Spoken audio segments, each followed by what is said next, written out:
नमस्कार दोस्तों, स्वागत है आपका अपना यूट्यूब चैनल टुडे एग्जाम पर। दोस्तों, आज के इस वीडियो में हम सर्किल से संबंधित सभी प्रॉपर्टीज पे आधारित सवालों को देखेंगे। दोस्तों, आप लोगों की फरमाइश पे ये मैथ की वीडियो बनाई जा रही, जैसा कि आप लोगों ने कमेंट किया है कि सर जिस प्रकार से एनालिसिस के दौरान आप मैथ का वीडियो बनाते थे उसी प्रकार से जो है हमें रोजाना मैथ का वीडियो जो है प्रोवाइड कराइए।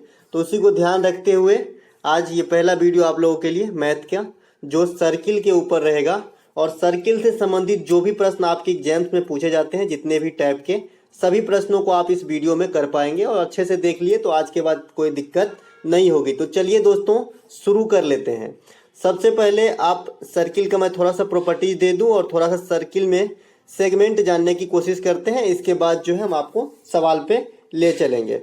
दोस्तों, ये है आपके सामने सर्किल, कुछ इस प्रकार का होता है, जिसमें ये जो लाइन आप देख रहे हैं इसे डायामीटर कहा जाता है, यानी व्यास कहा जाता है। इस लाइन को व्यास कहा जाता है। और इसको जो आधा है यहाँ से यहाँ तक ये रेडियस हो जाती है, यानी जो सेंटर से गुजरने वाली सबसे बड़ी जीवा होती है उसे ही व्यास कहते हैं। इसके अलावा यहाँ पे एक सेंटर होती है, जो यहाँ से आप देख रहे हैं सेंटर लिखा है।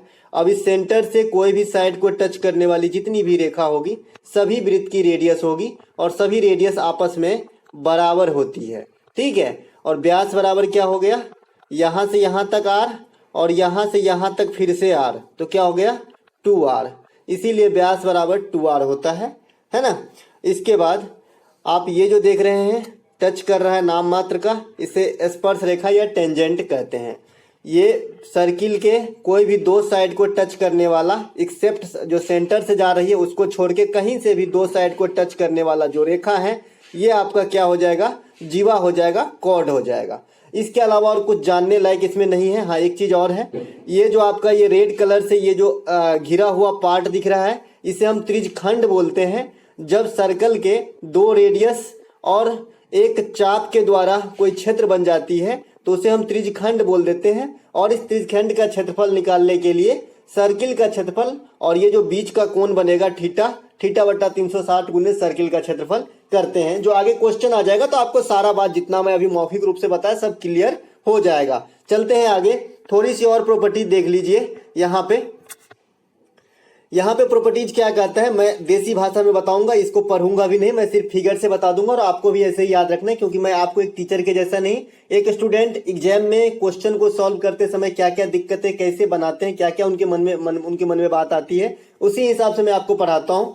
तो यहाँ पे जो ये लिखा है कि वृत्त के एक ही खंड के द्वारा बने दो कोण हमेशा बराबर होता है। आप इसको गौर से देखिए, हरा वाले पार्ट को देखिए, तो इसी के कारण ये वाला जो है ये कोण बना है। और ये जो कोण बना है आपका जो हल्का ये इस कलर का है, हरा से थोड़ा डार्क है, नीला कलर का जो है थोड़ा सा, तो ये वाला कोण जो है ये भी इसी के कारण बना है। तो कहने का मतलब है कि एक ही खंड के द्वारा बना गया जितने भी कोण होगा सभी बराबर होगा। अगर मैं यहाँ से एक और ऐसे खींच दूं तो ये भी कोण बराबर ही होंगे, क्योंकि ये भी इसी के कारण बन रही है। तो आई होप आप समझ गए होंगे, यहाँ पे पढ़ने की भी जरूरत नहीं है। आपको भी इस प्रकार से जो थ्योरम है आपको देसी भाषा में ही याद रखना है। इसके अलावा जो दूसरा आप देख रहे हैं ये कह रहा है कि किसी भी वृत्त के जीवा पे डाला गया जो केंद्र से जो लाइन खींची जाती है जीवा के ऊपर, तो ये जीवा जो है लंब का काम करती है। ठीक है, इसे समझने के लिए आ जाते हैं एक सर्किल के ऊपर। मान लीजिए ये जीवा है और ये केंद्र है। यहाँ पे अगर इस सर्किल का रेडियस 5 है और इस जीवा की लंबाई टोटल मान लीजिए 8 है, तो सबसे पहले केंद्र से डाला गया जो भुजा होगा ये जीवा को दो भागों में विभाजित करेगा। यहाँ पे मैं एक नाम दे देता हूँ O, और यहाँ पे मैं A, तो AO हो जाएगा 4, और यहाँ पे B दे देता हूँ तो OB हो जाएगा आपका 4। आधा आधा में बांटेगा सबसे पहले ये रेखा, और लंब का भी काम करेगा। तो इस हिसाब से मैं इसका मान पाइथागोरस से निकाल पाऊंगा, तो 3 हो जाएगा। कर्ण का स्क्वायर माइनस आधार का स्क्वायर बराबर लंब का स्क्वायर। ठीक है, तो इस प्रकार से मैं उदाहरण से समझा दिया। यही चीज यहाँ पे बता रहा है कि कोई भी जीवा पे डाली गई लाइन जो केंद्र से होती है ये लंब भी होता है, और साथ ही साथ जीवा को आधा आधा भागों में बांट भी देता है। इसके अलावा तीसरा जो आप देख रहे हैं ये बताया जा रहा है कि किसी वृत्त के केंद्र पे बना हुआ कोण जो है परिधि पर के कोणों का दुगुना होता है। अगर परिधि पर का थीटा कोण बन रहा है, परिधि मतलब जो साइड होती है, इसको परिधि बोलते हैं, जो साइड होती है, ठीक है। और केंद्र मतलब जो सेंटर होता है, वहां पे जो बना हुआ कोण होता है, ये साइड वाली कोण का दुगुना होगा, तो यहाँ पे 2 थीटा हो जाएगा। और इससे ज्यादा कुछ समझने लायक इसमें है नहीं। इसके अलावा ये जो तीसरा देख रहा है, इसे VVI कर लीजिएगा, ठीक है। ये अच्छे अच्छे एग्जाम्स में आ जाते हैं। ये आपको ये बताया जा रहा है कि कोई एक वृत्त में जब स्पर्श रेखा से कुछ इस प्रकार का सर्किल का निर्माण हो जाएगा, आपको इंफॉर्मेशन दिया रहेगा, ठीक है। तो इस केस में क्या होती है कि जो अपोजिट एंगल है, यहाँ पे देखिए ये लाल वाला जो एंगल है, इसके सामने वाला दूर का कोण, ये दोनों बराबर होगा, और ये नीला वाला जो एंगल है, इसके दूर का कोण बराबर होगा। तो इससे बेस्ट सिर्फ क्वेश्चन आता है कि भाई ये पूछा जाता है, मान लीजिए इसी में आपको दे देगा कि ये दे रखा है 50 डिग्री और ये आपका दे रखा है 40 डिग्री, तो ये 90 डिग्री हो जाएगा, क्योंकि ट्रायंगल के तीनों कोण का मान 180 डिग्री होता है। अब आपसे ये वाली कोण पूछ दिया, ये नीला वाला, तो आपको एक तो बनाएंगे गुण धर्म से कि भाई ये 90 हो गया, तो इन दोनों को मिला के 90 होगा। मैं देख रहा हूँ यहाँ 50 और 40 90 होता है, तो इस प्रकार से आप ऑप्शन रख के भी देंगे तो बनेगा। लेकिन अगर आपको प्रॉपर्टी आता है तो आप डायरेक्ट मार देंगे कि भाई ये वाली जो कोण होगा, इसके इधर वाली कोण नहीं, जो सामने दूर वाली कोण है ना, इसके बराबर होता है। इसके बाद ये सामने जो दूर वाली कोण होता है, इसके बराबर होता है। सवाल आएंगे तो आप आराम से कर पाएंगे, कोई दिक्कत नहीं है। चलते हैं आगे, अभी सिर्फ सुन लीजिए। अगला एक जो हमारा प्रॉपर्टीज है, यहाँ पे ये बताया जा रहा है कि जो अर्धवृत्त का कोण होता है ऑलवेज समकोण होता है। मान लीजिए ये आपका सर्कल है, इस दूसरे वाली फिगर की तरफ देखिए, और यहाँ से यहाँ अगर मैं एक डायमीटर खींचूं जो सेंट्रल से गुजरती है, इसे डायमीटर कहते हैं, अभी आपने सीखा, तो ये अर्धवृत्त हो जाएगा। और इस डायमीटर के कारण जो कोण अंतरित होगी, ये आपका 90 डिग्री का कोण होगा, ठीक है। तो यही बताया जा रहा है कि भाई अर्धवृत्त का कोण ऑलवेज समकोण होती है, यानी 90 डिग्री का कोण होती है। इसके बाद ये जो फिगर दिख रहा है आपको, इसमें बताया जा रहा है कि कोई भी सर्कल, कोई भी मान लेते हैं यहाँ पे ये सर्कल है, और किसी एक बाह्य बिंदु से 2 स्पर्श रेखा खींची जाएगी, तो दोनों स्पर्श रेखा की लंबाई आपस में बराबर होगी। अगर ये x है तो ये भी x है, और कुछ नहीं बताया जा रहा है, यही बताया जा रहा है। इसके बाद जो चौथा है, ये है आपका, इसे चक्रीय चतुर्भुज कहते हैं, ठीक है। क्वाड्रिलेटरल जो है कहते हैं, इसे चक्रीय चतुर्भुज कहते हैं। तो इसका क्या गुण है कि आमने सामने का कोणों का योग 180 डिग्री होता है। अगर मैं यहाँ पे नाम तो पहले से दिया गया, आप देख पा रहे होंगे, तो a + c का वैल्यू जो है 180 डिग्री होगा, और b + d का वैल्यू जो है 180 डिग्री होगा। और चतुर्भुज के चारों कोणों का मान तो आप जानते हैं 360 डिग्री होती है, तो हो गया 180 180 360, ठीक है। और इसे पहचानने के क्या तरीके हैं, तो इनके जो कोण है ये साइड को टच करते रहेंगे, ठीक है। अब जरूरी नहीं कि इसी प्रकार से बनेगा, ये कैसे भी बन सकता है, ऐसे भी बनाया जा सकता है, कैसे भी टेढ़ा मेढ़ा, लेकिन चारों साइड को जरूर टच करता होगा, तो आमने सामने की कोणों का योग 180 डिग्री हो जाएगी। इसे चक्रीय चतुर्भुज कहते हैं। इसके बाद जो लास्ट आप देख रहे हैं कि कह रहा है कि स्पर्श रेखा त्रिज्या पर लंब होती है।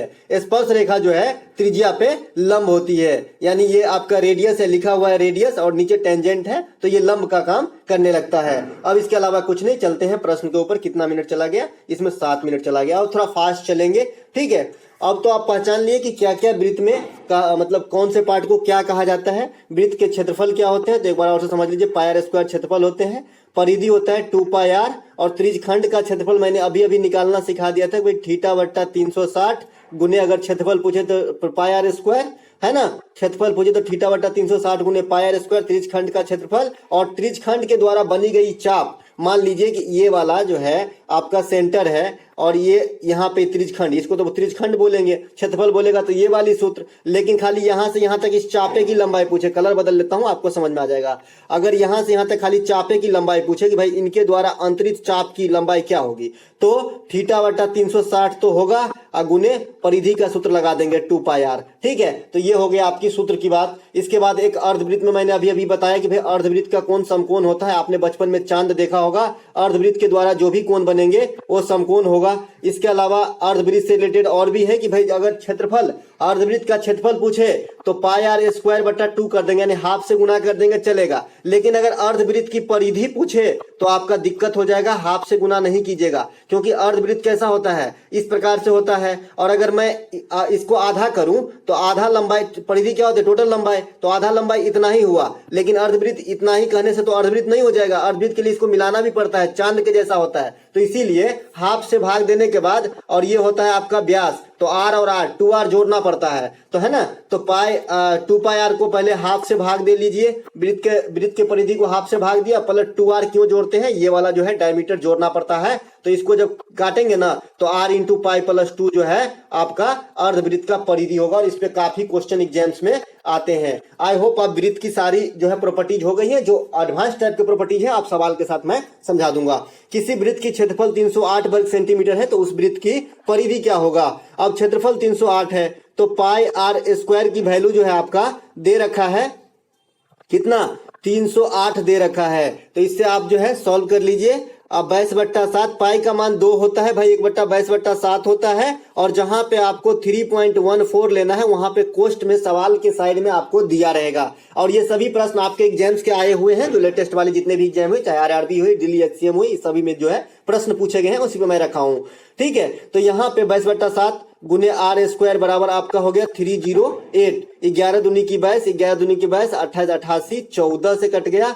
आर स्क्वायर का वैल्यू आपका हो जाएगा 11 दूनी की 22, और यह मत कर दिया तो यहाँ पे आपका 14 से कट गया, 14 गुने 7 हो गया आर स्क्वायर का वैल्यू, तो 7√2 जो है आपका आर का वैल्यू हो जाएगा, है ना। 2 7 में से एक साथ बाहर निकल जाएगा और √2 तो अंदर में ही रह जाएगा, तो 7√2 आपका आर का वैल्यू निकल गया। अब परिधि आप आराम से निकाल पाएंगे। तो परिधि का क्या सूत्र होता है, 2πr, तो 2 गुने 22/7 गुने आर का वैल्यू है 7√2, 7 से 7 कट गया, 22 दूनी की 44√2 आपका आंसर हो जाएगा। इसकी जो परिधि निकलेगा ये आपका निकलेगा 44√2, यानी टोटल लंबाई जो है 44√2 के बराबर है पूरे चक्का की लंबाई। अगला प्रश्न की तरफ चलते हैं। एक प्रश्न हमारा यहाँ पे है, ओ केंद्र वाले वृत्त में ए बी जीवा है। अब यहाँ पे ओ केंद्र वाले वृत्त है और इसमें ए बी जीवा है। जीवा की क्या फॉर्मूला है भाई, कोड की, कि कोई भी दो साइड को टच करे। एक्सेप्शन क्या है कि सेंटर से नहीं गुजरना चाहिए, सेंटर से गुजरेगा तो फिर वो व्यास हो जाएगा। ठीक है, व्यास सबसे बड़ी जीवा होती है, ध्यान रखिएगा। तो यदि कोण AOB बराबर 45, अब यहाँ पे O दे रखा है ना, AB जीवा है, AOB बराबर 45 दे रखा है, मतलब ये जो कोण है केंद्र पे ये आपका 45 डिग्री का है। ठीक है, तो क्या बोल रहा है, और OA बराबर 21 सेंटीमीटर, OA बराबर 21 सेंटीमीटर, तो रेडियस भाई सर्किल के केंद्र से सभी मतलब साइड को टच करने वाली रेखा आपस में बराबर होती है और सभी रेडियस होती है ना। तो इस साइड का भी 21 हो जाएगा, है ना। तो त्रिज्यखंड का क्षेत्रफल क्या होगा।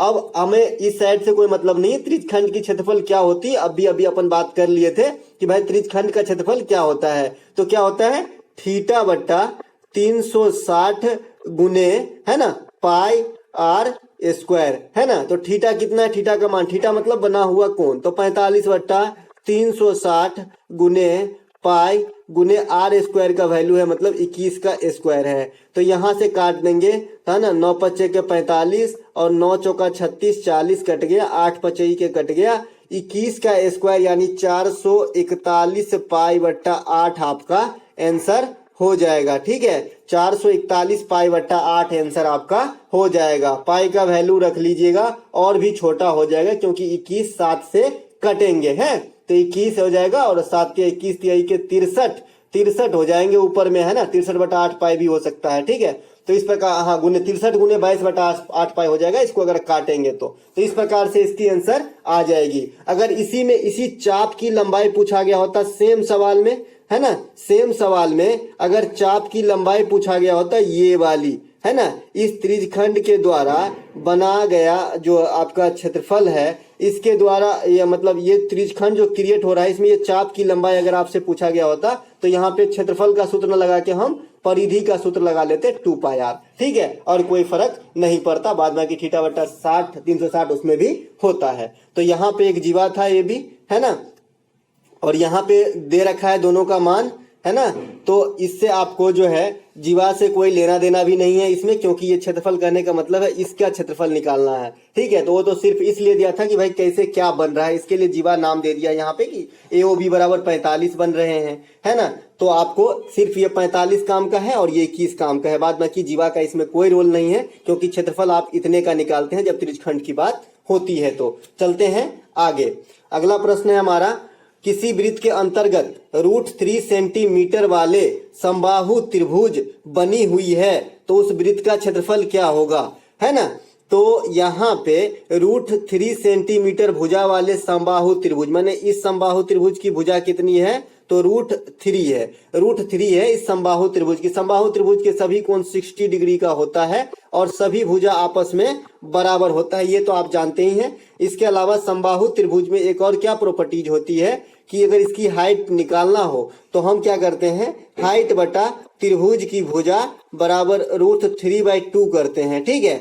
तो यहाँ पे हाइट मुझे निकालना पड़ेगा क्योंकि मुझे इस सर्किल का पहले रेडियस निकालना पड़ेगा और रेडियस निकालने के लिए मुझे पहले इसकी हाइट निकालना पड़ेगा। तो मैं हाइट निकाल लेता हूँ क्योंकि भुजा दिया हुआ है। तो h बट्टा √3 बराबर √3/2, तो मतलब 3/2 आपका जो है h का वैल्यू आ गया है।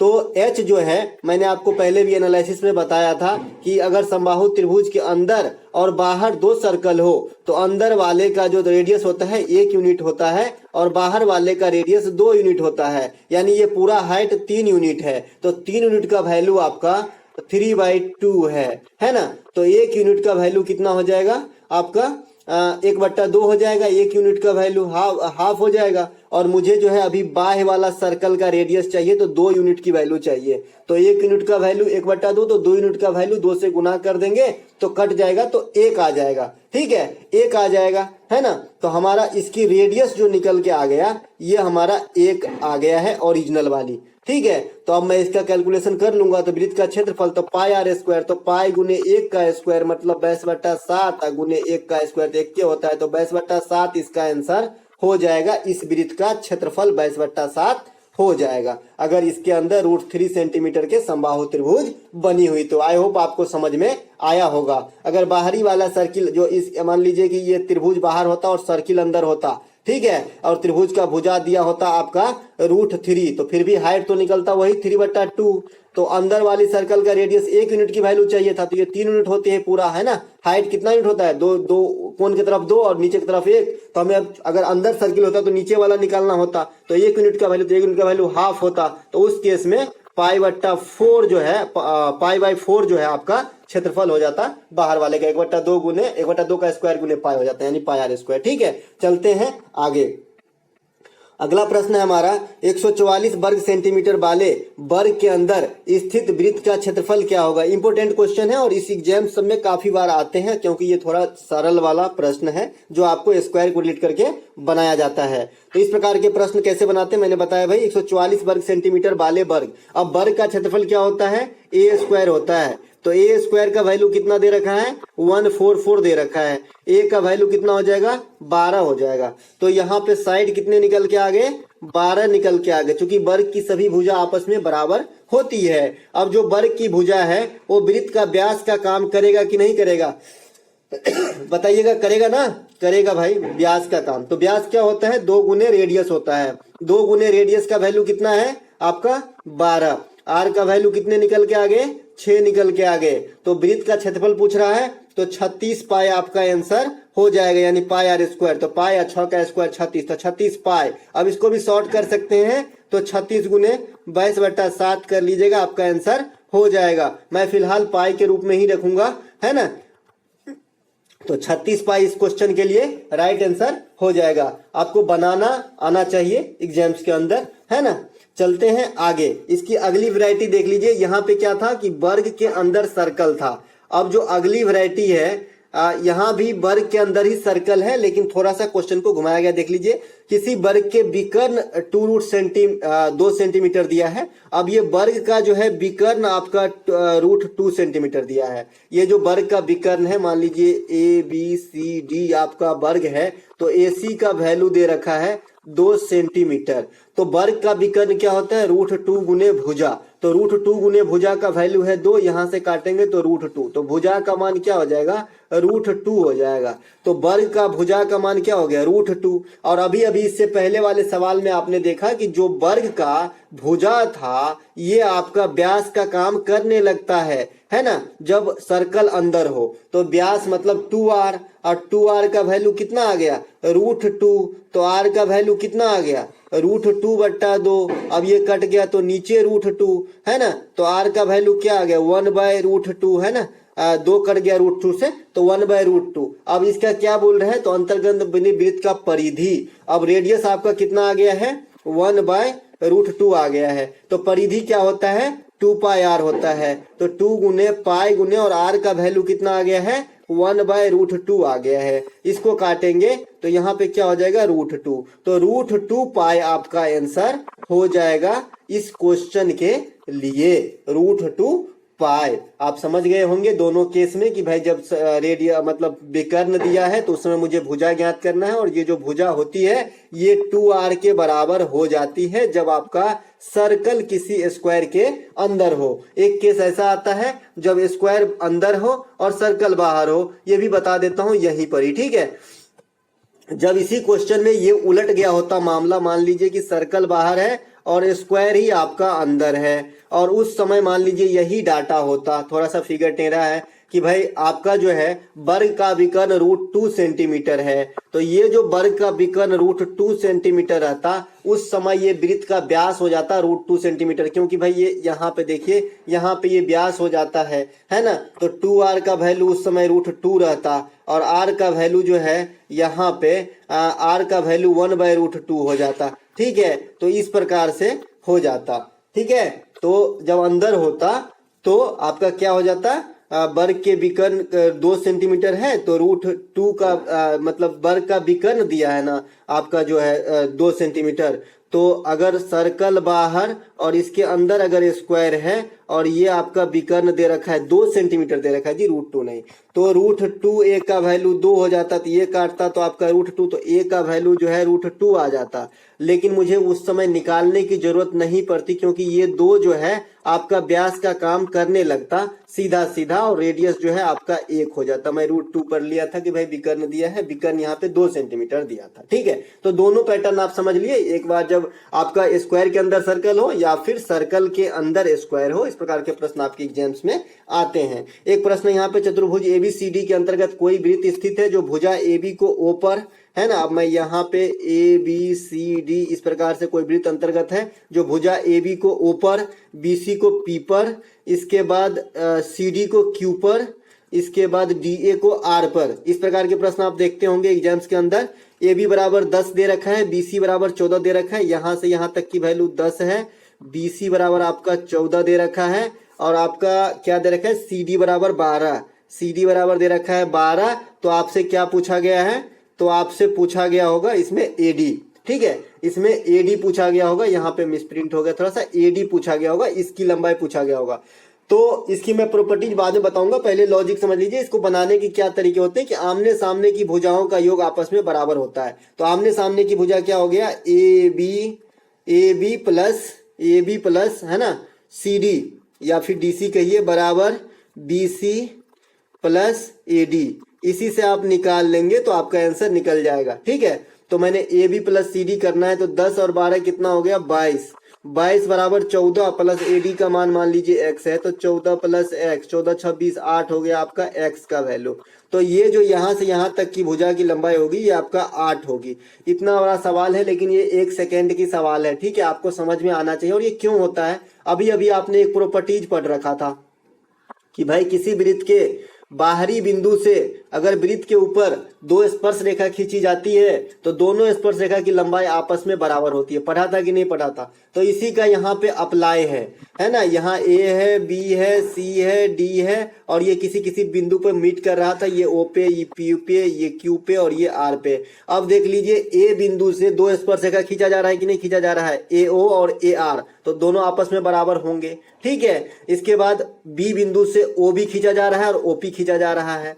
इसके बाद C बिंदु से आपका PC और QC खींचा जा रहा है, और D बिंदु से RD और DQ खींचा जा रहा है, तो ये आपस में बराबर होगा, ठीक है। तो ये कैसे हो गया कि भाई आमने सामने की भुजाओं का योग, यानी ये 10 था और ये 14 था, 14 था ना, BC 24, और ये आपका CD जो है ना ये 12 था और ये 14 है और इसका निकालना था। तो 12 10 22 बराबर 14 प्लस x, मैंने x का वैल्यू 8 निकाला था। तो ये कैसे होता है, तो अभी मैंने कहा ये बता दिया कि भाई क्यों होता है। तो ये 10 है तो ये मान लीजिए कि ये 5 है, ये 5 है तो ये टोटल 10 है तो ये भी 5 करना पड़ेगा। और स्पर्श रेखा आपस में बराबर होता है तो ये B से यहाँ पे P पे कटा था तो ये और ये O पे है, तो जितना बड़ा O भी रहेगा उतना ही बड़ा BP रहेगा, तो ये भी 5 होगा।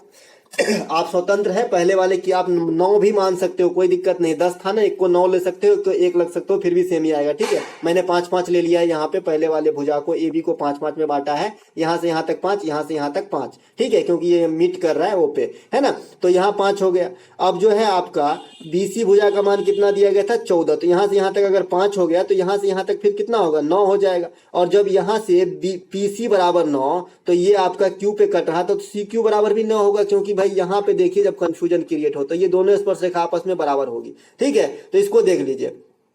अब आपका CD का मान कितना दिया है 12, तो यहाँ से यहाँ तक 9 हो गया तो यहाँ से यहाँ तक 3 हो जाएगा। अब ये से ये 3 हो जाएगा, यहाँ से यहाँ तक 3 हुआ तो यहाँ से यहाँ तक भी 3 होगा, है ना, क्योंकि ये R पे मीट कर रहा है, ये दोनों स्पर्श रेखा आपस में बराबर होगा। जो D बिंदु से खींचा गया है DR और DQ, तो ये भी 3 होगा। अब आप जोड़ लीजिए, है ना, तो आपको 8 ही आंसर आने वाला है। यहाँ से यहाँ तक की वैल्यू 5 आएगी कि नहीं आएगी, क्योंकि ये भी स्पर्श रेखा तो आपको बराबर करना है। तो पहले 5 से जब माने थे तो 5 और 3 8 हो गया कि नहीं हो गया।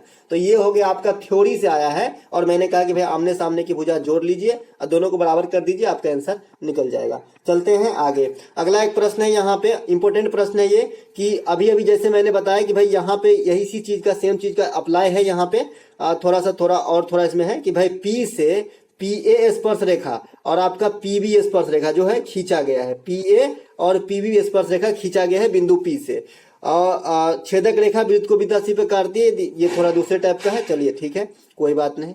कोई बाहर में एक बिंदु P है ना, PA स्पर्श रेखा है, आराम से पढ़ते हैं, PA स्पर्श रेखा है तथा PBC छेदक रेखा है। एक छेदक रेखा है, मतलब छेदक मतलब अंदर काट के गया। PBC एक छेदक रेखा है जो वृत्त को क्रमशः B तथा C पर बिंदु पर काटती है। यदि PA बराबर 12, PB बराबर 5, PB बराबर 5, PB बराबर 5 और PA बराबर 12, जाहिर सी बात है कि A अंदर होगा, क्योंकि A का वैल्यू ज्यादा है। ये आपको कॉमन सेंस लगाना होगा, ये नहीं कि A यहाँ लिख दिए। ठीक है, तो ये दे रखा है 5, तो इतना से इतना तक में आपका 7 हो जाएगा, क्योंकि पूरा PA का वैल्यू 12 है और PB का वैल्यू आपका 5 है, तो यहाँ से यहाँ तक 7 हो जाएगी। सिंपल सी बात है। तो आपको क्या निकालने का बात कर रहा है यहाँ पे, तो C बिंदु पे जो है वृत्त को क्रमशः B तथा C बिंदु पर काटती है, B तथा C बिंदु पे काटती है। ये C है भाई, ये तो इधर यूज किया है। PA बराबर 12 दे रखा है। आपका स्पर्श रेखा की लंबाई, ठीक से फिर से चलते हैं, थोड़ा सा आंकड़ा यहाँ पे गलत हो रहा है ना, चलिए कोई बात नहीं जी।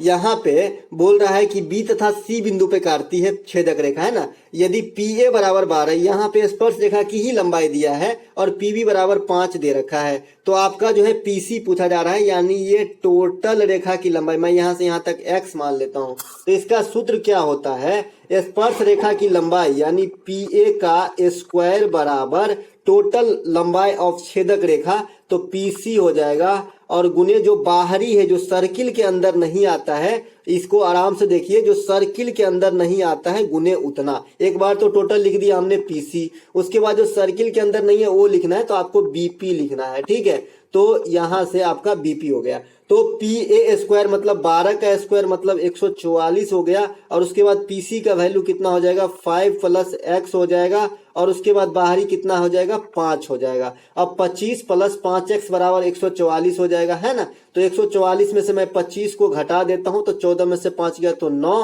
है ना, 3 में से 2 गया तो 1, है ना, और ये 1 हो गया, तो 119 हो गया यहाँ पे, और यहाँ पे है 5x, तो x का वैल्यू 119/5 जो है आपका x का वैल्यू आया, यानी इतना दूर तक का वैल्यू आया। लेकिन हमें पूरा वैल्यू पूछा गया है, PC का मान पूछा गया है, तो इसमें 5 आपको और ऐड करना है ना, क्योंकि 5 + x ना टोटल लंबाई है पीसी का, तो 119/5 + 5 कर लेंगे, जोड़ लेंगे, आपका आंसर निकल जाएगा। मेन है कि आपको ये सूत्र आना चाहिए कि भाई स्पर्श रेखा का स्क्वायर बराबर छेदक रेखा का, मतलब किसी सेगमेंट का वैल्यू निकालना हो तो पूरा छेदक रेखा गुने जो बाहरी पोर्शन है यानी बीपी वाला जो पोर्शन है इसका, तो दोनों का गुना बराबर स्पर्श रेखा का स्क्वायर होता है। ये है मेन मोटो।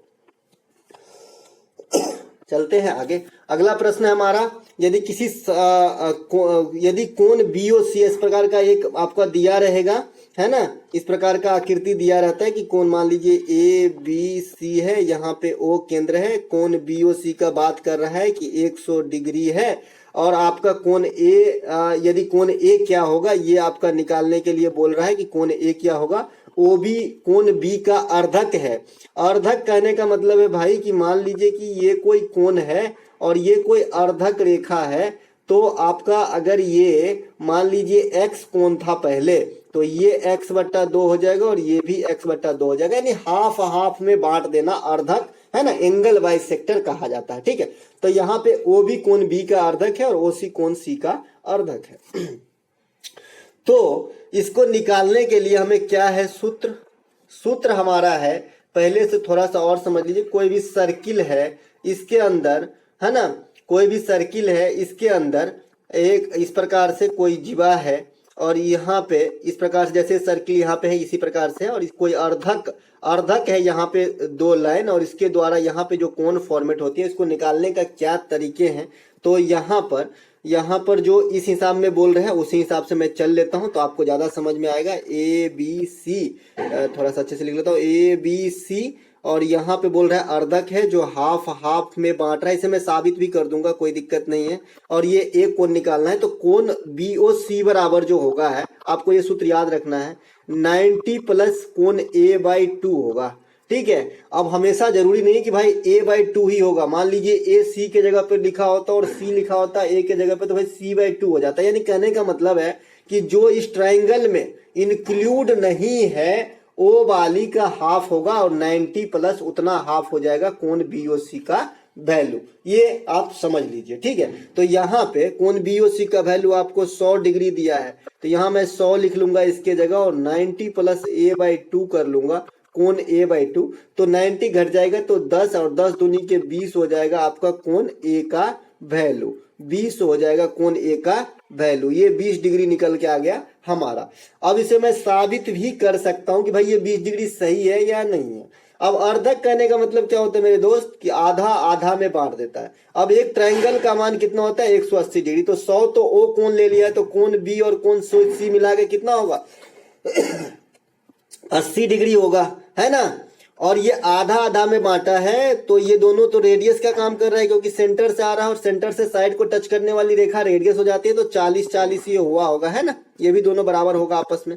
और ये आधा आधा में बांटा है, तो इस साइड भी 40 होगा और इस साइड भी 40 होगा, तो 40-40 80 और 40-40 80 160, और ये 20 निकल के आया, तो बड़का ट्रायंगल का मान नहीं 180 हो गया, तो ये भी साबित आपका हो गया। अब इसी जो प्रश्न है इसमें आपको जो है बाह्य रूप से भी मतलब आपसे पूछा जा सकता है। इस प्रकार से मन में कंस्ट्रक्शन कीजिए कि ये भुजा और बढ़ रहा है ना, ये भुजा और बढ़ रहा है, और फिर आपको बोलेगा कि भाई AB भुजा को और AC भुजा को जो है बढ़ाया गया और इसके अर्धक जो है O पे मीट किया सर्किल के बाहर, ठीक है, और कोण A का वैल्यू मान लीजिए 50 डिग्री दे रखा है। तब आपसे ये वाला कोण अगर आपसे पूछा जाए, इनको जो मन में कंस्ट्रक्ट कीजिए, ये आपको दिया नहीं रहेगा, ठीक है। एक तो अभी आपने देखा कि इंटरनली अर्धक मिलता है, यहाँ का कोण दिया था, तो इस केस में था कि 90 प्लस कोण A/2 निकाला आपने इस बीच का कोण, ठीक है। लेकिन जब बाहरी रूप से ये अर्धक मीट करे और यहाँ बीच का कोण निकालना हो, तब आप क्या करेंगे, है ना। तो अब मान लीजिए यहाँ पे B, और इसका मैं थोड़ा नाम बदल देता हूँ, Q रख देता हूँ, BQC, कोण BQC का मान निकालना है, तो 90 - A/2 होता है। यही बस फर्क है, सूत्र सेम है, इसमें माइनस हो जाता है जब बाहरी मीट करता है, और जब इंटरनली अर्धक जो है मिलके सर्कल मतलब ट्रायंगल का निर्माण करता है, और उस केस में कोण पूछा जाता है इस बीच वाला केंद्र पर का कोण, तो 90 + A/2, और जब बाहरी रहता है तो 90 - A/2। और मैंने ये भी बता दिया भाई हमेशा A नहीं होगा, कहने का मतलब है जो कोण इस ट्रायंगल के में इंक्लूड नहीं रहेगा, भाग नहीं लेगा, वो उसका हाफ होता है। ठीक है, तो वर्ड कोई भी हो सकता है, PQRST ABCD XYZ कुछ भी, है ना। चलते हैं आगे। अगला ये प्रश्न है और शायद इस वीडियो का ये लास्ट प्रश्न है, नहीं 2 प्रश्न और है, चलिए देख लेते हैं। ये प्रश्न है हमारा अगला, इस प्रकार का जो है आपको देखने को मिल रहा है वो एग्जाम में कि भाई कोई 2 सर्किल होते हैं, उसके बीच का दूरी आपको दिया होता है या फिर निकालना होता है, और दोनों का अगर त्रिज्या दिया है तो बीच की दूरी भी दिया रहेगा, और उस केस में आपको उभयनिष्ठ जो है स्पर्श रेखा की लंबाई पूछा जाता है। इस प्रकार का कुछ उभयनिष्ठ स्पर्श रेखा बनेगी इसका, तो इसकी लंबाई पूछा जाता है। तो इसकी लंबाई निकालने के लिए क्या होता है, चलते हैं देख लेते हैं। ठीक है, तो यहाँ पे लंबाई निकालने के लिए सूत्र है, ये सीधा वाला जो उभयनिष्ठ होगा, 2 प्रकार का उभयनिष्ठ रेखा होगा। ठीक है, एगो ये प्रकार होगा, ये इस प्रकार का होगा। तो ये 2 प्रकार का जो होगा, तो ये जो सीधा वाला उभयनिष्ठ रेखा है, इसका निकालने का सूत्र क्या है, रूट अंडर दोनों वृत्तों के केंद्रों के बीच का दूरी, मैं थोड़ा कलर चेंज कर लेता हूँ, दोनों वृत्तों के केंद्रों के बीच का दूरी है ना, ये मान लीजिए C1 है, ये C2 है, तो C1 C2 मैं लिख दे रहा हूँ, है ना, केंद्रों के बीच का दूरी का square minus R1 minus R2 का स्क्वायर। ठीक है, R1 माइनस R2 का स्क्वायर। इस केस में जब ये सीधा वाला स्पर्श रेखा निकालना हो, लेकिन जब ये तिरछा वाला स्पर्श रेखा निकालना हो तब आपका क्या सूत्र थोड़ा बदल जाता है, रूट अंडर C1 C2 यानी दोनों के केंद्रों का बीच का दूरी माइनस R1 प्लस R2 का स्क्वायर, है ना, रूट अंडर, ये वाला सूत्र हो जाता है। तो यहाँ पे क्या पूछ रहा है भाई, उभयनिष्ठ स्पर्श रेखा की लंबाई, इसमें तिर्यक शब्द तो लिखा नहीं है स्पर्श रेखा के पीछे, तो हम सीधा वाला निकालेंगे। ठीक है, तो यहाँ पे केंद्रों के बीच की दूरी, यानी यहाँ से यहाँ तक जो ये दूरी है, इस रेखा की दूरी मान लीजिए AB है, तो AB का वैल्यू 10 दे रखा है, तो हम केंद्रों के बीच का दूरी का स्क्वायर करेंगे तो 10 का स्क्वायर, अब माइनस रेडियस में से घटा के 7 में से गया तो 6 का स्क्वायर करेंगे, तो 10 का स्क्वायर में से 100 में से 36 गया 64, तो 8 हो जाएगा हमारा। ये वाली जो रेखा आएगी स्पर्श रेखा, इसकी लंबाई 8 हो जाएगी। ठीक है, अगर इसी में तिर्यक वाले की बात कर ले, ये वाली स्पर्श रेखा की लंबाई की बात कर ले, तो हमारा मामला थोड़ा बिगड़ जाएगा। 7 प्लस 1 8, 8 का स्क्वायर 64, है ना, तो हमारा 36 यानी 6 हो जाएगा आंसर, यानी ये वाली की लंबाई जो है 6 हो जाएगा और ये सीधा वाली की लंबाई 8 हो जाएगी। ये क्या होती है, जब तिर्यक निकालना होता है तो वृत्तों के केंद्र की बीच की दूरी का स्क्वायर माइनस जो है R1 प्लस R2 का स्क्वायर, तो 7 और प्लस 1 8, 8 का स्क्वायर 64, 100 में से 64 गया 36, तो उस केस में 6 हो जाएगा। और जब सीधा वाला आपको स्पर्श रेखा की लंबाई निकालना होता है 2 वृत्तों के, तो केंद्रों के बीच की दूरी का स्क्वायर रूट अंडर यहाँ पे 10 दिया है और माइनस दोनों की रेडियस घटा के R1 माइनस R2, ये जरूरी नहीं कि हमेशा R1 ही बड़ा होगा, कभी कभी R2 भी बड़ा होगा। ठीक है, तो यहाँ पे जो भी बड़ा हो, चाहे माइनस में भी आए तो स्क्वायर करने से फिर से प्लस हो जाएगा, तो ये टेंशन लेना नहीं। तो 7 में से गया तो 6 का स्क्वायर, तो इस प्रकार से ये 8 निकला था और तिर्यक वाला 6 निकल के आया था। चलते हैं आगे।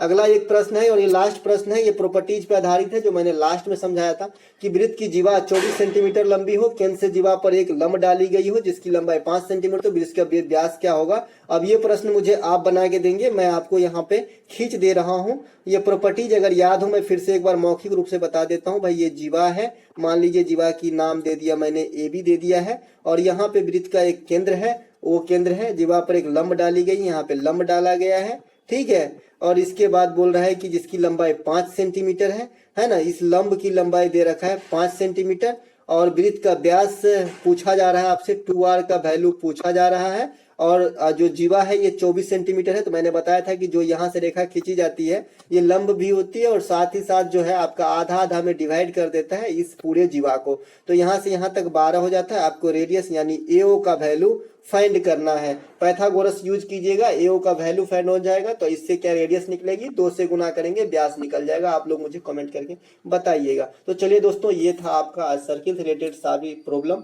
आई होप आपको मजा आया होगा, मजा आया हो तो लाइक कर लीजिएगा। मिलेंगे एक नई वीडियो के साथ, तब तक के लिए जय हिंद दोस्तों।